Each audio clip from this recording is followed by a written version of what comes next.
Welcome to Suvendu academy. Suvendu একাডেমিতে তোমাদেরকে স্বাগত। আমি শুভেন্দু কুমার বেরা।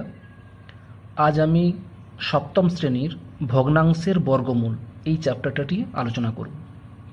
তোমরা ভিডিওটা প্রথম থেকে শেষ পর্যন্ত দেখো। আমরা ভগ্নাংশের বর্গমূলের কোষে দেখি, সব অঙ্ক প্রায় করে দেওয়ার চেষ্টা করব। আমরা দুটো পার্টে করব, পার্ট 1 পার্ট 2। আজ আমরা পার্ট 1। তোমাদেরকে আগে জানিয়ে দিই যে ভগ্নাংশের বর্গমূল এই চ্যাপ্টার করতে গিয়ে তোমাদের যেগুলো লাগবে সেটা হচ্ছে বর্গমূল শিখতে হবে আগে, ঠিক আছে? বর্গমূল শেখার আগে অবশ্যই জানতে হবে কি বর্গ। ব্যাপারটা একটু বলি। ধরো 1-এর বর্গ, বর্গ মানে কি হোল স্কোয়ার।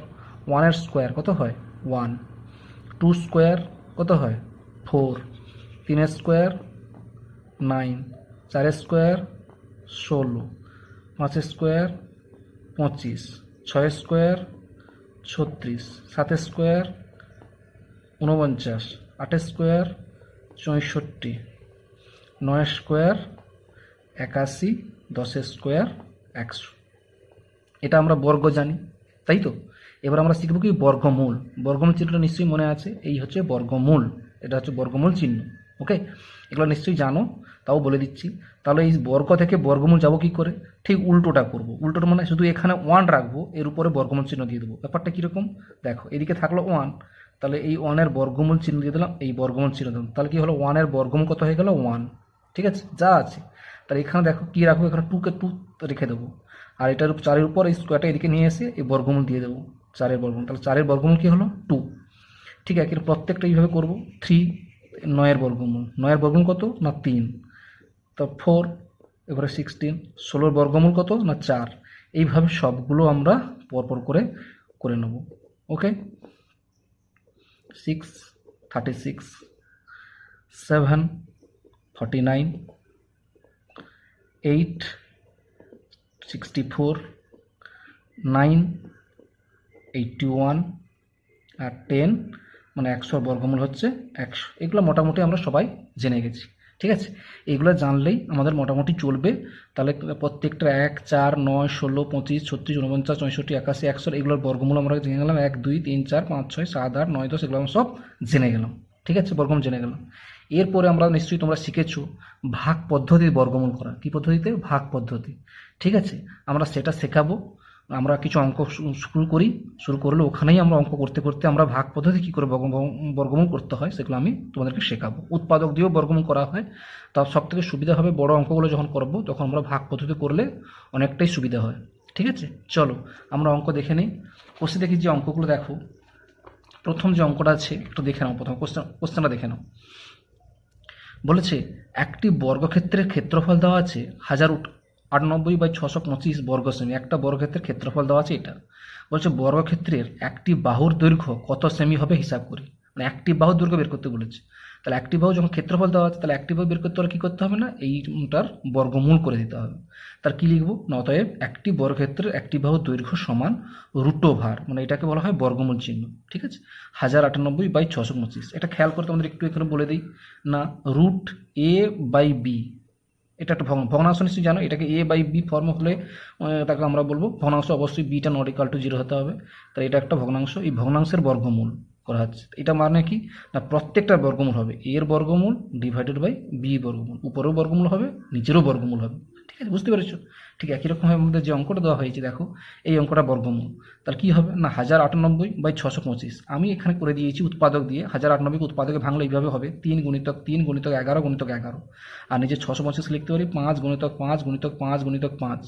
তাহলে কি হবে না, তিনটা যখন বর্গমূলের ভিতরে দুটো সংখ্যা থাকবে তাহলে বর্গমূলের বাইরে হবে একটা। মানে এখানে 2, 3 আছে, তাহলে বর্গমূলের বাইরে কত হবে একটা। এখানে সবসময় দুটো থাকা মানে এখানে একটা হবে, বর্গমূল তুলে গেলে। 11 স্কোয়ার কতগুলো আছে, দুটো আছে, তাহলে এবারে বর্গমূলের বাইরে কত হবে একটা। এখানে দুটো 5 আছে, এখানে একটা 5, এখানে দুটো 5 আছে, এখানে একটা 5। এই করে হয়ে গেল 11 3 33/25। এটা আমরা শিখলাম কি দিয়ে, উৎপাদক দিয়ে। আমরা এখন শিখব যে ভাগ পদ্ধতিতে 1089কে কী করে 33 হয়। তা একটু দেখো, এখানে একটু জাস্ট শিখে দিচ্ছি দেখো। তাহলে কি করবে না 1089, ভাগ পদ্ধতি নিশ্চয়ই জানো, একটু বলে দিই কী করবে। এদিক থেকে পিছন দিক থেকে প্রথমে দুটো করে সংখ্যার দাগ পরে দাগ দিয়ে দিবি, এই দিয়ে দিলাম, এটার উপরে দিয়ে দিলাম, ঠিক আছে? এবার ভাগ পদ্ধতি দেখো, এখানে থাকবে কি 10 আছে। তো 10 যদি থাকে তাহলে 10টা কার বর্গ 10টা কার কাছাকাছি? 3 স্কোয়ারে 9 হয়, 3 স্কোয়ারে 9 হচ্ছে, তাহলে আমরা সেই সংখ্যাটা নেব। 10-এর কাছাকাছি 9 আছে, তাহলে আমি কি এখানে বসাবো 3 স্কোয়ার, মানে 3 স্কোয়ার, মানে 3 স্কোয়ার কত হয়? 3 3 9, তাহলে এখানে 9 বসাবো। তো দিয়ে বিয়োগ করবো, 10 থেকে 9 বদলে কত হচ্ছে? 1। এবার দেখো এই ভাগের এই যে সংখ্যাটা থাকবে এটাকে সবসময় 2 দিয়ে গুণ করবে। কী দিয়ে গুণ করবে? 2 দিয়ে। তাহলে 2 3 6, ঠিক আছে, এখানে 6 এখানে লিখে নিলে। আর এখানে দেখো 1 হয়েছে, আর দুটো সংখ্যা নামিয়ে দাও, পরপর দুটো করে সংখ্যা নামবে, 89। ঠিক আছে, এখানে শেষে কত আছে? 9 আছে। 9 কোন কোন সংখ্যা আছে দেখো, 3 স্কোয়ারও 9 হয়, আর কি হয় না 7 স্কোয়ারেও 9 হয়, পিছনে শেষে 9 আছে। তাহলে কোন সংখ্যাটা আমি নেব সেটা খেয়াল করবো। ধরো আমি যদি এখানে 3 নেই, ধরো 9 আছে, 3 নেই, 3 নিলে কি হবে? ধরো আমি এখানে 3 নিচ্ছি, এখানেও তো এখানে জানাবে, এখানেও তাই নিতে হবে। তাহলে দেখো গুণ করছি, 3 3 9 আর 3 6 18, দেখো কেটে গেছে, ভাগ কেটে গেছে, 0। তাহলে আমাদের কত হলো না 33। কত হলো না 33। তাহলে বর্গমূল কত হলো? 33। তাহলে 1089 এর বর্গমূল কত বেরোলো না 33। বোঝা গেছে? এইভাবে আমরা ভাগ পদ্ধতিতে খুব কম সময়ের মধ্যে উৎপাদক না করে এইভাবে বের করতে পারবো। ঠিক আছে, আমরা এখানে কিন্তু এটাই লিখেছিলাম, 1089 এর বর্গমূল কত হবে? 33। আর 625-এর বর্গমূল কত হবে না 25। আমরা ঠিক সেই ভাগ পদ্ধতিতে আমরা অঙ্কটা করে নেবো। বুঝতে পেরেছো? প্রত্যেকটা ভাগ পদ্ধতিতে অঙ্কগুলো করে নেবো। যদি কোনো সমস্যা থাকে অবশ্যই তোমরা কমেন্টে জানাবো। ঠিক আছে, চলো এবার চলে যায় 2-এর দাগে। 2-এর দাগে অঙ্কগুলো ঠিক একই রকম, বলে নিচের ভগ্নাংশগুলির বর্গমূল নির্ণয় করি। ঠিক আছে, কী করে করবে না 3 পূর্ণ 22/49। প্রথমে যে অঙ্কটা আছে সেটা আমরা করে নিই। প্রথমে আমাকে এটা কি মিশ্র ভগ্নাংশ, মিশ্র ভগ্নাংশ আমরা ভগ্নাংশে করে নিই। কী করতে হয়? 49 সঙ্গে 3 গুণ করতে হয়, গুণ করে 22 সঙ্গে যোগ করতে হয়। তা 3 গুণিত 49 যুক্ত 22/49, তার কথা হচ্ছে 169/49, মানে 169/49। ঠিক আছে, 169/49। এটাকেই কী করবো? বর্গমূল করব। তাহলে এটাকেই বর্গমূল করি না 169 কার বর্গমূল হয়? এটা তুমি সরাসরি আমি কী করেছি 169 লিখতে পারছি 13 গুণিতক 13, 13 সঙ্গে 13 গুণ করলে 169 হয়। আর 49 কার হয়? 7 গুণিতক 7 গুণিতক 7। তা দুটো 13 মানে কী হবে? একটা 13 হবে বর্গমূলের বাইরে, আর দুটো 7 মানে একটা 7 হবে। তাহলে কত হলো? 13/7। তাহলে হলো 1 পূর্ণ 6/7। বোঝা গেছে? আর তোমরা এটা ভাগ পদ্ধতিতেও করতে পারো, কোনো সমস্যা নেই। ঠিক আছে, এটা যদি ছোটো আছে কোনো সমস্যা হবে না। 2-এর দাগটা দেখো, 375/1215, এটার বর্গমূল বের করতে বলেছে। তা 375/1215 এরা কী করবে? কাটাকাটি করবে। কী করবে? কাটাকাটি করবে। ঠিক আছে, কাটাকাটি করার পর মানটা কত পেলাম? 25/21 পেলাম। কত পেলাম? 81 পেলাম, 25/81। ঠিক আছে, এই 25/81 পেলাম। এবার এই মানটা কী করো? এটাকে বর্গমূল করতে হবে। তা বর্গমূল কত না √25/81। 25-এর বর্গমূল কত? 5, 81-এর বর্গমূল কত?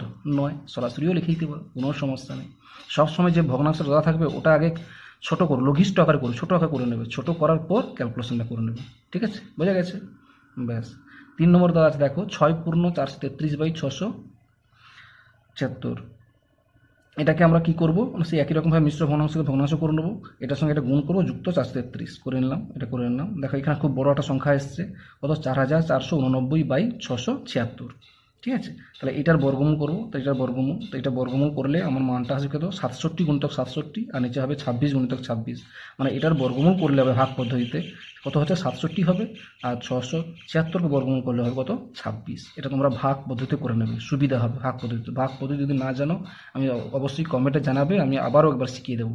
ঠিক আছে, ভাগ পদ্ধতিতে ক্যালকুলেশন করবে 67/26। ঠিক আছে, আচ্ছা আইভিরটা আছে দেখো, আইভি আছে 1 পূর্ণ 496/729। তাহলে এটাও আমরা সেইভাবে মিশ্র ভগ্নাংশকে ভগ্নাংশ করে নিলাম। এগুলো কত না 1225/729। তাহলে 1225 এটা এই পুরো সংখ্যাটা কী করবো? বর্গমূল করবো। বর্গমূল করলে কি 1225-এর বর্গমূল কত হবে না 35 হবে, আর 729-এর বর্গমূল কত হবে? 27 হবে। এটা তোমরা ভাগ পদ্ধতি বর্গমূল করে নেবে। আর শেষে একটা যে অঙ্ক আছে √324/576, এটাকে আমরা কি করব? বর্গমূল করব। 324-এর বর্গমূল হবে 18, আর 576 বর্গমূল হবে কত? 24। এটাকে আমরা কাটাকাটি করব। কাটাকাটি করার পর পাওয়া গেছে কত? 3/4। ঠিক আছে, বোঝা গেছে? ব্যাস, এইভাবে আমরা খুব সহজে অঙ্কগুলো। এবার দেখো 3-এর দাগের যে অঙ্কটা আছে খেয়াল করে দেখো, 121/169 বর্গমূলকে কত দিয়ে গুণ করলে গুণফল 1 হবে? হিসাব করি। প্রথমে কি করব? 121/169-কে আমরা কি করব? বর্গমূল করে নেবো। তাহলে কত হবে? 121-এর বর্গমূল হচ্ছে 11, আর 169-এর বর্গমূল কত হবে? 13 হবে, তাই না? বলছে এই বর্গমূলকে কত দিয়ে গুণ করলে গুণফল 1 হবে? তাহলে নিশ্চয়ই 11/13-কে তো 13/11 দিয়ে গুণ করলে, মানে এইটার অনন্যক দিয়ে গুণ করলে, অনন্য 11/13 অনন্যক দিয়ে গুণ করলেই এটা 1 হয়ে যাবে। তাহলে সেটা এইভাবে লিখে দাও যে কোনো ভগ্নাংশকে তার অনন্যক দিয়ে গুণ করলে গুণফল 1 হয়। তাহলে কী হবে, তাহলে নির্ণয় ভগ্নাংশটা কত হবে না 11/13 অনন্য কত, উল্টে দিলেই হবে 13/11, তো উত্তরটা হবে 13/11। বুঝতে পেরেছো, খুব সোজা অঙ্ক এগুলো। চলো 4 একটা অঙ্কটা দেখে নাও, 4 অঙ্কটা খুব ভালো অঙ্কটা দেখে নাও। কী বলছে দেখো, বলছে দুটি ধনাত্মক সংখ্যার একটি অপরটির 2 গুণ, সংখ্যা দুটির গুণফল 1/17/32 হলে সংখ্যা দুটি কী কী হবে নির্ণয় করি। ঠিক আছে, তা প্রথম কী করে বলেছে, দুটি ধনাত্মক সংখ্যার একটি অপরের 2 গুণ, তা আমি ধরে নিচ্ছি প্রথম সংখ্যা সমান কী হবে না 2 গুণিতক দ্বিতীয় সংখ্যা। ঠিক আছে, আর কি বলেছে সংখ্যা দুটি গুণফল দেওয়া আছে, তাহলে প্রথম সংখ্যা গুণিতক দ্বিতীয় সংখ্যার গুণফল কত দেওয়া আছে 1/17/32। তাহলে এটাকে আমরা কি মিশ্র ভগ্নাংশ করি, তাহলে 32 থেকে 32 যুক্ত 17 কত হবে 49/32। ঠিক আছে, এবার প্রথম সংখ্যা সমান কত দেওয়া আছে না 2 গুণিতক দ্বিতীয় সংখ্যা, তার 2 গুণিতক দ্বিতীয় সংখ্যা বসিয়ে দিলাম, প্রথম সংখ্যার জায়গায় 2 গুণিতক দ্বিতীয় সংখ্যা বসিয়ে দিলাম, গুণিতক দ্বিতীয় সংখ্যা সমান 49/32। তাহলে দেখো দ্বিতীয় সংখ্যা কতগুলো হলো, দুটো হলো, তার দ্বিতীয় সংখ্যার হোল স্কোয়ার, আর এই 2কে এদিকে নিয়ে চলে এলাম, তাহলে 49/2 গুণিতক 32, তখন কত হলো না 49/32 দিয়ে 64। তাহলে অতএব দ্বিতীয় সংখ্যা কত হবে না, দ্বিতীয় সংখ্যা হবে স্কোয়ারটা এদিকে ছিল, আমরা সেই বর্গমূল নির্ণয় শিখেছিলাম, তো দ্বিতীয় সংখ্যা এদিকে থাকলে এদিকে রুট চলে গেলে কী হবে রুট ওভার বর্গমূল চিহ্ন হয়েছে, বর্গমূল 49/64। তাহলে 49-এর বর্গমূল কত 7, আর 64-র বর্গমূল কত 8। ঠিক আছে, তাহলে আমার দ্বিতীয় সংখ্যাটা পেয়ে গেলাম কত 7/8। তাহলে এই দ্বিতীয় সংখ্যাটা আমরা যদি এখানে বসিয়ে দিই তাহলে কী পাবো, প্রথম সংখ্যাটা পেয়ে যাবো। তাহলে অতএব লিখো, অতএব প্রথম সংখ্যার সঙ্গে কত হবে না 2 গুণিতক 7/8, কাটাকাটি করলে কত হবে 2 4 8, 2-এর সঙ্গে 4 গুণ করলে 8 হবে, 2 4 8, তাহলে 7/4, উত্তরটা কত হবে প্রথম সংখ্যাটা 7/4। তাহলে সংখ্যা দুটি কী কী বের করতে বলেছিল, সংখ্যা দুটি কী কী হবে, প্রথম সংখ্যাটা হবে 7/4 আর দ্বিতীয় সংখ্যাটি হবে 7/8। বোঝা গেছে, এইভাবে তোমরা অঙ্কটা করবে, খুব ভালো অঙ্ক একটা। তার 5 অঙ্কটা দেখে নাও, বলছে হিসাব করে দেখি কোন ভগ্নাংশকে সেই ভগ্নাংশ দিয়ে গুণ করলে গুণফল 6/145/256 হবে। বুঝতে পেরেছো কী বলেছে, কোন ভগ্নাংশকে সেই ভগ্নাংশ, মানে একটা ভগ্নাংশ আবার সঙ্গে সেই ভগ্নাংশ যদি গুণ করা হয় মানে কি, তাহলে কী হয় ভগ্নাংশের স্কোয়ার হবে, গুণ করলে কত হবে না গুণফলটা হবে এইটা। তাহলে দেখো, তাহলে কোন ভগ্নাংশকে সেই ভগ্নাংশের গুণ মানে কি ভগ্নাংশের হোল স্কোয়ার, তাই না, তাহলে কী হবে না ভগ্নাংশের স্কোয়ার সমান কত দেওয়া আছে 6/145/256 দেওয়া আছে, তাই এটা মিশ্র ভগ্নাংশ দেওয়া আছে, তাহলে ভগ্নাংশ করলে কত হবে 256-এর সঙ্গে 6 গুণ করবে, তার সঙ্গে 145 যোগ করবে, মানে 6 গুণিতক 256 যুক্ত 145/256, তাহলে এটা গুণ করলে হচ্ছে 1681/256, এটা পেয়ে গেলাম। এবার ভগ্নাংশের স্কোয়ার সমান এটা পেলাম, তাহলে ভগ্নাংশ সমান কত হবে না বর্গমূল হবে, মানে এই স্কোয়ারটা যখন এদিকে আসবে কী হবে এই বর্গমূল চিহ্ন হয়ে যাবে, তো বর্গমূল চিহ্ন মানে 1681/256।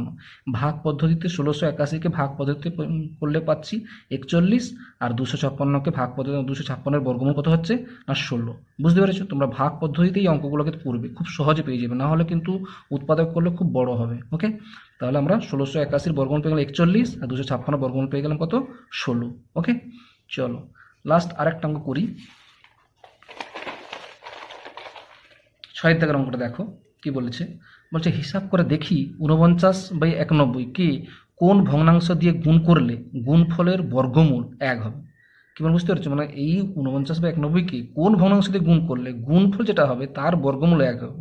তাহলে খুব সোজা একটা জিনিস এইভাবে লিখবে না, গুণফলের বর্গমূল 1 হলে, যে কোনো গুণফলের বর্গমূল যদি 1 হয় তার 1 হলে কী হবে গুণফল সেটাই হবে 1। গুণফলের বর্গমূল 1 হলে তাহলে গুণফল কত হবে 1 হবে, তাই না। তা সুতরাং কোনো ভগ্নাংশকে সেই ভগ্নাংশের অনন্যক দিয়ে গুণ করলে, আমরা আগে করেছিলাম, কোনো ভগ্নাংশকে সেই ভগ্নাংশের অনন্যক দিয়ে গুণ করলে গুণফল হবে 1, তাই না। তার অর্থাৎ কী হবে না এখানে আছে কত 49/91, 49/91-এর অনন্য কত হবে উল্টে দিতে হবে 91/49, 91/49। ঠিক আছে, তাহলে অতএব প্রদত্ত ভগ্নাংশটিকে 91/49, মানে 91/49 দিয়ে যদি মানে কত কাটাটি যদি করি কত হচ্ছে, কাটি করলে হবে সাথে কাটলে 13, মানে 7 7 49, 7 থেকে 7 আর 3 21, মানে 13/7, মানে 1/6/7। এই সংখ্যাটা দিয়ে গুণ করলে তার গুণফল মান কত হবে 1 হবে, তাহলে 1-এর বর্গমূল মানে কত হবে 1ই হবে। যখন আমি 49-এর সঙ্গে যখন 91/49 গুণ করছি, দেখো 49 কেটে যাচ্ছে, 91 এখানে কেটে যাচ্ছে, তার কত হচ্ছে 1, তার বর্গমূল করলে কত 1-এর বর্গমূল কত হয় 1ই হবে, সেটাই বলা হয়েছে এখানে। তাহলে গুণফলের বর্গমূল 1 হলে গুণফল অবশ্যই 1 হবে। সুতরাং কোনো ভগ্নাংশকে সেই ভগ্নাংশের অনন্যক দিয়ে গুণ করলে গুণফল 1 হবে, অর্থাৎ 49/91-এর অনন্য কত হবে না 91/49। তাহলে অতএব প্রদত্ত ভগ্নাংশটিকে 91/49 সমান 13/7 সমান 1/6/7 দিয়ে গুণ করলে গুণফল 1 হবে। ঠিক আছে, বুঝতে পেরেছো। যদি ভিডিওটা ভালো লাগে অবশ্যই চ্যানেলটিকে সাবস্ক্রাইব করো, দ্বিতীয় পার্টটা দেখার জন্য তোমার বন্ধুবান্ধবদের রিকোয়েস্ট করো, এবং সকলকে ধন্যবাদ। সবাই ভালো থাকবে, সুস্থ থাকবে। প্লিজ চ্যানেলটি সাবস্ক্রাইব করো।